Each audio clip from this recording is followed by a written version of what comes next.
السلام علیکم ورحمۃ اللہ تعالی وبرکاتہ۔ مرکز اہل سنت جامعہ رضویہ منظر اسلام کے یوٹیوب چینل ہم سبق درس نظامی میں آپ کا خیر مقدم ہے۔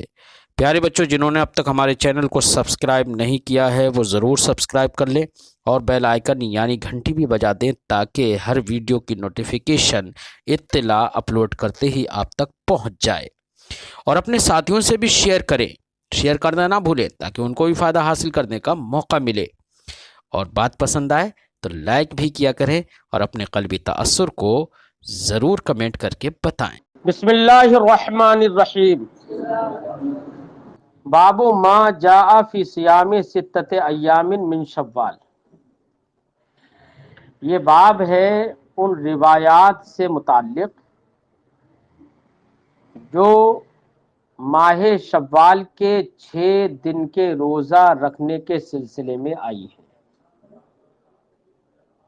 حدیث پاک سے کچھ روایتوں سے یہ معلوم ہوتا ہے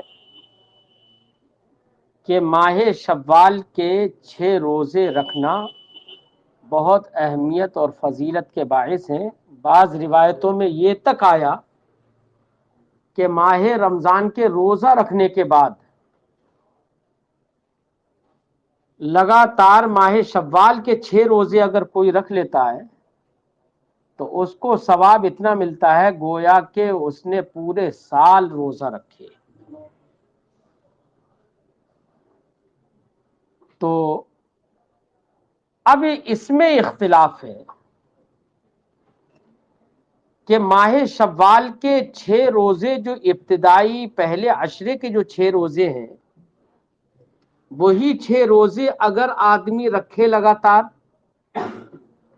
بیچ میں گیپ نہ ہو، تبھی یہ فضیلت حاصل ہے، یا یہ کہ مطلقاً ماہ شوال کے 6 روزے کہیں سے بھی رکھ لے تب بھی یہ فضیلت حاصل ہوگی۔ اس سلسلے میں ائمہ کرام کے مختلف اقوال ہیں۔ امام ترمذی علیہ رحمت و رضوان حضرت عبداللہ ابن مبارک رضی اللہ تعالی عنہ جو امام اعظم رضی اللہ تعالی عنہ کے شاگرد ہیں، اور امام بخاری کے استاذ ہیں عبداللہ ابن مبارک،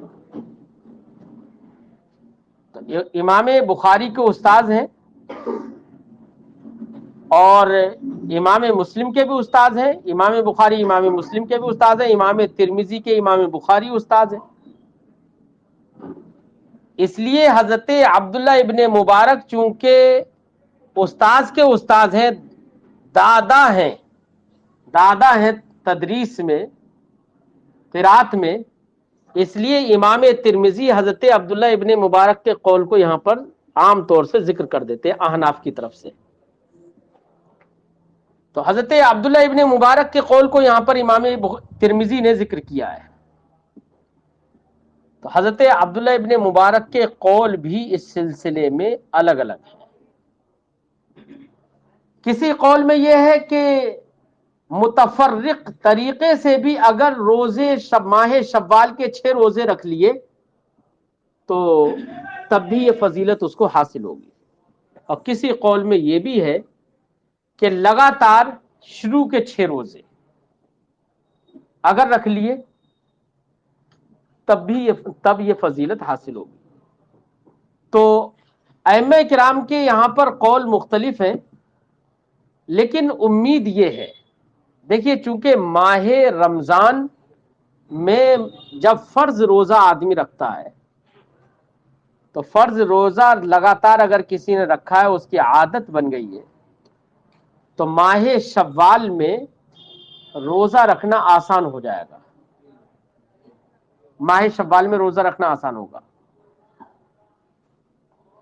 تو ماہ رمضان کے روزہ رکھنے کے بعد تو ماہ شوال میں روزہ رکھنا آسان ہوگا اور عادت بنی ہوئی ہوگی روزے کی، تو ممکن ہے کہ یہ فضیلت جو روزے کی ہے وہ ماہ رمضان سے اتصال کی بنا پر ہو۔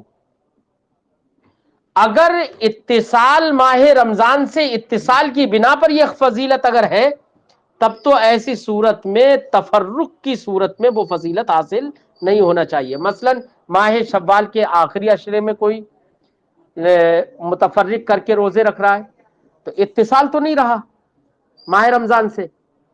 تو اگر اتصال کی بنا پر یہ روزے رکھنے کی فضیلت ہے تو ایسی صورت میں ظاہر یہ ہے کہ وہ قول راجح ہو جس قول میں یہ کہا گیا کہ ماہ رمضان کے بعد فوراً ماہ شوال کے 6 روزے رکھنا تتابع کے ساتھ پے در پہ، اگر پھر یہ والا قول راجح ہوگا. ٹھیک ہے، اور ظاہر یہی ہے. بہرحال قول تو مختلف ہے، امام ترمذی نے اس کو ذکر بھی کیا ہے. تو یہ صرف اللہ کی عبادت اور نفلی روزوں کی طرف رغبت دلانا ہے. تو رغبت دلانے کے لیے کثرت ثواب کو یہاں پر بیان کرنا ہے.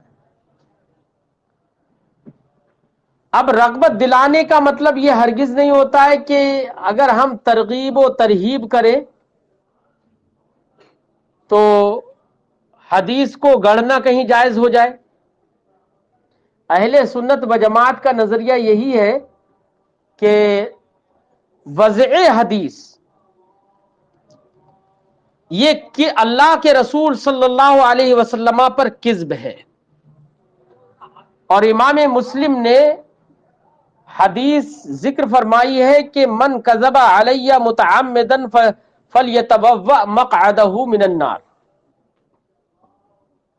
تو اب ایسی صورت میں ترغیب اگرچہ ہے لیکن ترغیب کی صورت میں بھی اگر کوئی رغبت دلانے کے لیے کوئی حدیث گڑھ لیتا ہے یا حدیث میں رد و بدل کر دیتا ہے تو یہ بھی کذب ہے رسول کریم پر، اور وہ شخص بھی اس وعید میں داخل ہوگا. اس لیے ہر بات جو حدیث سے معلوم ہو تبھی وہ حدیث کی طرف منسوب کی جائے، رسول کریم کی جانب منسوب کی جائے. اور اگر معلوم نہیں ہے کہ یہ حدیث میں ہے تو ہر بات کو یہ نہیں کہنا چاہیے کہ حدیث میں یہ ہے. بعض ائمہ کو میں نے دیکھا ہے، امام لوگ، وہ انہیں حدیث سے مطلب ہی نہیں ہے. اب چونکہ عوام میں اندھوں میں کانا راجا ہوتا ہے اندھوں میں کانا راجا، تو اندھوں کا تو راجا کانا بن سکتا ہے نا. ہاں، تو وہ عام لوگوں میں بیٹھ کر اگر کوئی بھی بات بتاتا ہے تو چاہے بالکل شریعت کے اصول کے خلاف ہی کیوں نہ ہو لیکن وہ کہہ دیتا ہے حدیث میں یہ ہے. یہ ایسے لوگ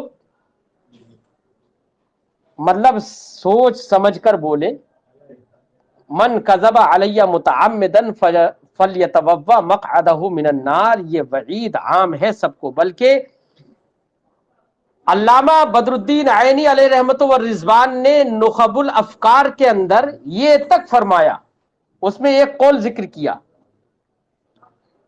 کرامیہ کا قول ذکر کیا ہے. جمہور اہل سنت کا تو نظریہ یہی ہے جو ہم نے بتایا ابھی. کرامیہ کا قول کیا کہ کرامیہ ایک فرقہ ہے، وہ تو پڑھتے چلے آئے ہو. کرامیہ نے یہ کہا کہ ترغیب و ترہیب کے لیے حدیث کو وضع کرنا یہ جائز ہے. علامہ ابن حجر اسقلانی نے بھی نزہۃ النظر میں اس کو ذکر کیا ہے. تو انہوں نے نخب الافکار میں فرمایا کہ کرامیہ کا یہ قول ہے، اور ایک حدیث گڑھ لی کرامیہ نے اور کہا کہ یہ جو حدیث ہے نا امام مسلم نے جس کو ذکر کیا ہے کہ من کذب علی متعمدا فلیتبوأ مقعدہ من النار، اس میں ایک لفظ بڑھا لیا انہوں نے کرامیہ نے، اور کہا کہ یہ حدیث اس طرح سے ہے من کذب علی متعمدا لیضل به، کیا کہ کسی نے اگر مجھ پر جھوٹ باندھا اس لیے کہ تاکہ اس کے ذریعے کسی کو گمراہ کرے، فَلْيَتَبَوَّأْ مَقْعَدَهُ مِنَ النَّارِ، تو لِيُضِلَّ بِهِ کی زیادتی کر لی ہے. علامہ بدر الدین عینی نے نخب الافکار میں کہا کہ یہ زیادتی بالاجماع باطل ہے. تمام حفاظ حدیث کے نزدیک یہ زیادتی باطل ہے، اور فرمایا کہ تمام اہل سنت کا اجماع ہے کہ چاہے ترغیب ہو یا ترہیب ہو، ہر صورت میں اگر کسی حدیث میں کمی بیشی اگر کی تو یہ اس وعید میں داخل ہوگا. اور کذب کی تشریح کرتے ہوئے ایک قول انہوں نے یہ بھی ذکر کیا کہ اگر طالب علم حدیث پڑھنے میں کہیں لحن جلی کر دے کہ جس سے معنی فاسد ہو، وہ بھی کذب کی وعید میں شامل ہوگا. یہ تک بیان کیا ہے انہوں نے.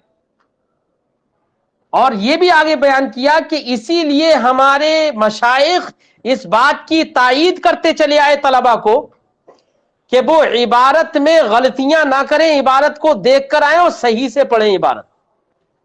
یہ بھی انہوں نے ذکر کیا نخب الافکار میں.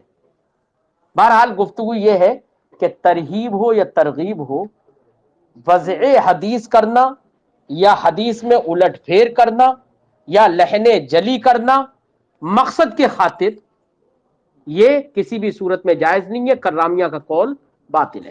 تو اگرچہ یہ ترغیب کے لیے ہے، لیکن میں وہ ذہن میں امام صاحب کی بات ذہن میں آ گئی. ایک صبح ایک مسئلہ یہی آیا سامنے کہ ایک صاحب جو ہیں وہ بار بار یہ کہتے ہیں حدیث میں یہ ہے، تو اس لیے میرے ذہن میں ابھی وہ بات آ گئی تو میں نے ذکر کر دی کہ حدیث میں یہ، ہر بات حدیث میں یہ ہے. اور ایک ایسی بات بتائی انہوں نے کہ جس کا شریعت سے ہی لینا دینا نہیں ہے، لیکن کہا کہ حدیث میں یہ ہے.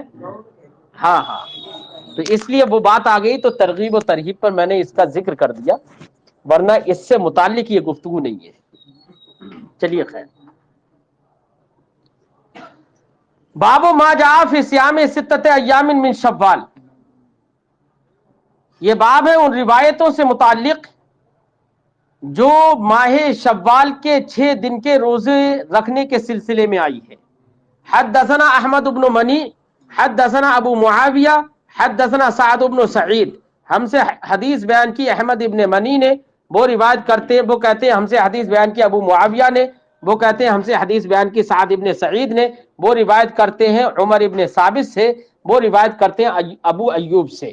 قال، انہوں نے کہا، قال رسول اللہ صلی اللہ علیہ وسلم، رسول اللہ صلی اللہ علیہ وسلم نے ارشاد فرمایا، من صام رمضان ثم اتبعہ بست من شوال، یہاں اتبعہ کا لفظ مذکور ہے کہ جس نے ماہ رمضان کے روزے رکھے، ثم اتبعہ بست من شوال، پھر ماہ شوال کے 6 روزے ان کے فوراً بعد رکھے.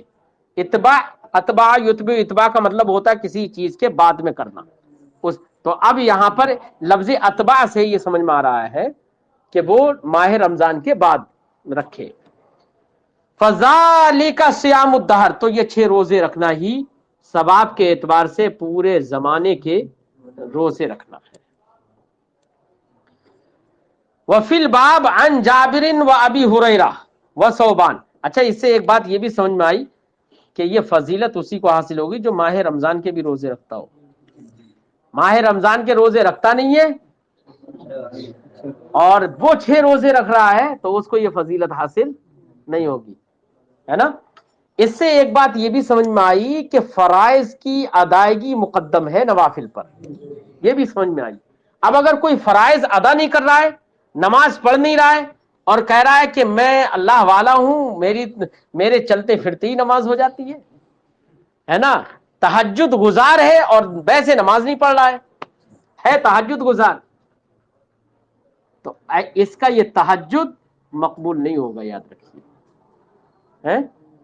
نماز مسجد میں پڑھنے نہیں آ، سامنے مسجد ہے، مسجد میں کبھی نماز پڑھنے نہیں آ رہا ہے اور لوگ خبر دے رہے ہیں کہ ابھی مصلی پر حضرت بیٹھے ہوئے، تو کیسے مان لیا جائے گا؟ مشکل ہے مان لینا. حالانکہ مومن کے حق میں حسن ظن کر لینا چاہیے، لیکن جہاں پر ایسے حالات ہوں وہاں حسن ظن بھی جلدی نہیں ہوتا ہے. چلیے خیر.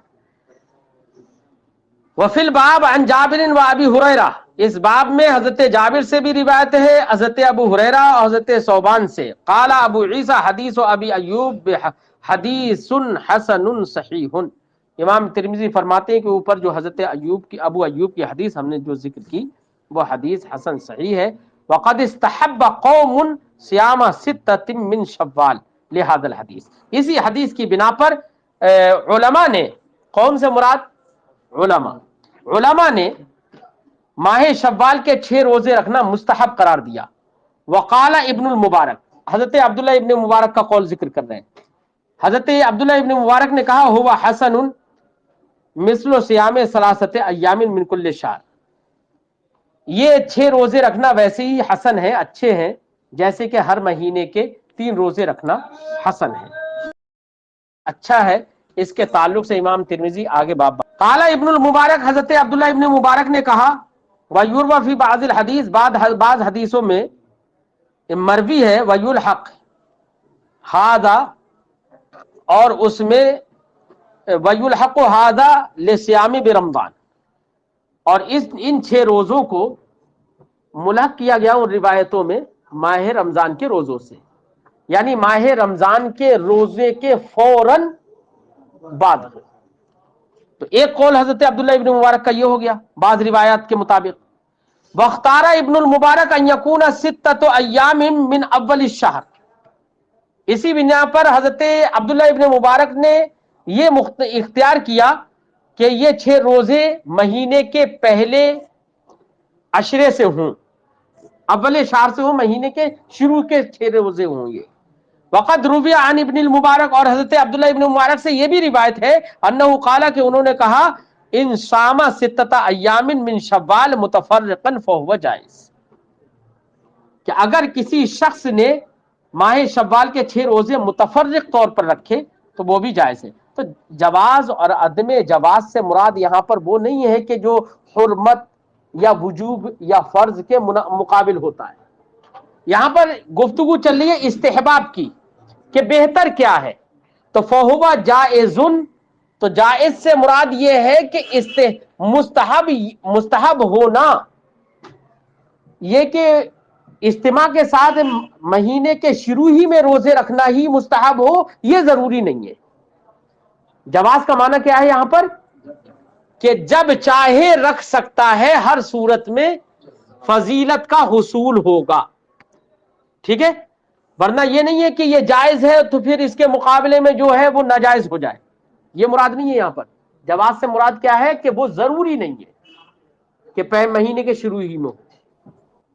قال ابو عیسیٰ وقد روى عبد العزیز بن محمد عن صفوان ابن سلیم و سعد ابن سعید هذا الحدیث، امام ترمذی کہتے ہیں کہ اس حدیث کی روایت عبد العزیز ابن محمد نے صفوان ابن سلیم اور سعد ابن سعید سے بھی کی ہے، اور ان دونوں نے روایت کی ہے عن عمر ابن ثابت سے، عن ابی ایوب عن النبی صلی اللہ علیہ وسلم، اور انہوں نے روایت کی ہے ابو ایوب سے، اور انہوں نے روایت کی نبی کریم صلی اللہ علیہ وسلم سے، ہادہ، یہی معقول میں روایت تھی، بس تھوڑا سا فرق یہ ہو گیا کہ یہاں پر عبد العزیز ابن محمد نے روایت صفوان ابن سلیم کے طریق سے کی ہے۔ وَرَوَى شُعْبَةُ عن ورقہ، اور اسی حدیث کی روایت شعبہ نے ورقہ ابن عمر سے کی ہے، اور انہوں نے روایت سعد ابن سعید سے کی ہے، هذا الحدیث، اسی حدیث کی روایت۔ اور سعد ابن سعید جو ہے اس میں جو راوی ذکر ہوئے کہہ رہے ہوا اخو یحییٰ ابن سعید الانصاری، وہ حضرت یحییٰ ابن سعید انصاری کے بھائی ہیں، لیکن روایت سند میں ان کا بھی ذکر ہے ایک میں، لیکن فرماتے وقت تکلم بعض اہل الحدیث فی سعد ابن سعید، بعض محدثین نے سعد ابن سعید کے سلسلے میں گفتگو کی ہے من قبل حفظی، حفظ کی جہت سے، یعنی تام الضبط اور قوی الحافظہ نہیں ہے، اور ہمارے محدثین اسی سے ہی حدیث لیتے ہیں کہ جو قوی الحافظہ بھی ہو، کیونکہ اگر قوی الحافظہ نہیں ہے، بھول گیا، تو یہ بھی ممکن ہے کہ اس میں کچھ شک و شبہ ہو جائے اور کچھ کمی بیشی ہو جائے۔ اس لیے امام بخاری تو ان کے شرائط، تو امام بخاری کے جو شرائط ہیں اخذ حدیث کے، وہ سب تمام محدثین میں سب سے زیادہ سخت ہیں، اسی لیے امام بخاری کی صحیح بخاری جو ہے اس کو تمام ائمہ نے، کیونکہ ان کے شرائط جو ہے وہ بہت زیادہ احتیاط بھرے ہیں، تو اتنی احتیاط کے ساتھ امام بخاری نے جب روایت حدیث کی اور حدیثوں کو اخذ کیا، تو اسی لیے اسی احتیاط کے پیش نظر امام بخاری کی صحیح کو اصح الکتب بعد کتاب اللہ کا درجہ تمام ائمہ اور محدثین نے بالاتفاق دیا ہے۔ اگرچہ بعض اہل مغاربہ اور کچھ ائمہ نے امام مسلم کی صحیح مسلم کو بھی درجہ دیا اور کہا، لیکن درجہ اس لحاظ سے نہیں دیا، اصح الکتب کا درجہ اس لحاظ سے نہیں دیا، بلکہ انہوں نے وجہ یہ بتائی کہ امام مسلم کا طرز اور اسلوب اور جودت بیان جو ہے وہ امام بخاری کی کتاب سے کہیں زیادہ آسان ہے اور اچھا ہے، اسی لیے پڑھنے والے کو اس سے زیادہ فائدہ حاصل ہوتا ہے بمقابل بخاری کے۔ اس معنی کر امام مسلم کی صحیح مسلم کو بھی کچھ لوگوں نے ترجیح دی ہے، لیکن جہت بدلی ہوئی۔